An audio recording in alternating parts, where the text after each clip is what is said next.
Et 1815, Edmond Dantès, jeune marin prometteur de Marseille, est accusé à tort de bonapartisme par ses amis, jaloux, Danglars, Fernand et Villefort. Ses lettres de dénonciation, basées sur des mensonges, scellent son destin. Le navire, le Pharaon, symbole de son succès, devient le point de départ de sa chute. Cette trahison illustre les tensions politiques post-napoléoniennes en France. Condamné sans procès, Dantès est emprisonné au château d'If, forteresse isolée en Méditerranée.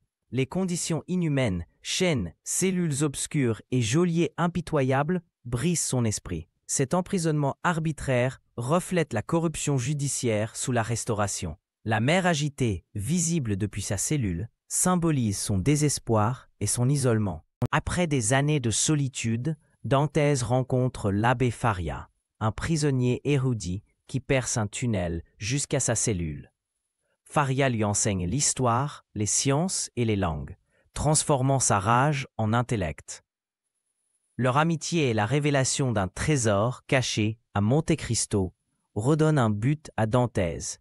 Cette scène montre le pouvoir de l'éducation face à l'oppression. À la mort de Faria, Dantès s'échappe en se cachant dans un sac mortuaire jeté à la mer. Il survit à la tempête et est recueilli par des contrebandiers. Son visage, marqué par la souffrance, reflète désormais une détermination froide. Cette évasion spectaculaire marque la naissance symbolique du comte de Monte Cristo, vengeur implacable. Guidé par la carte de Faria, Dantès découvre le trésor de Monte Cristo dans une grotte secrète. L'or, les bijoux et les artefacts lui offrent un pouvoir financier illimité. Il passe les années suivantes à se forger une nouvelle identité et à étudier ses ennemis. Ce trésor, symbole de renaissance, finance sa vengeance méthodique. Déguisé en comte de Monte Cristo, Dantès retourne à Marseille pour enquêter sur le sort de ses proches. Il découvre que Mercédès, son ancienne fiancée, a épousé Fernand et que son père est mort de faim. Ces révélations nourrissent sa colère.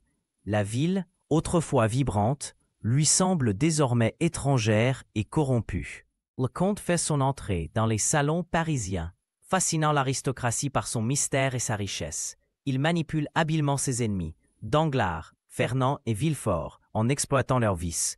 Son hôtel particulier, rempli d'artefacts exotiques, devient le théâtre de sa vengeance. Cette scène illustre la duplicité de la haute société. Le comte révèle publiquement le passé criminel de Fernand, désormais comte de Morcerf, trahison militaire et meurtre.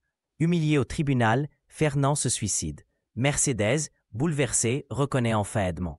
Cette scène montre comment la vengeance détruit autant que la trahison initiale. Villefort, le procureur corrompu, voit sa famille s'effondrer. Sa femme empoisonne leurs enfants avant de se suicider. Le comte, témoin impassible, lui rappelle son rôle dans l'emprisonnement injuste. Villefort sombre dans la folie.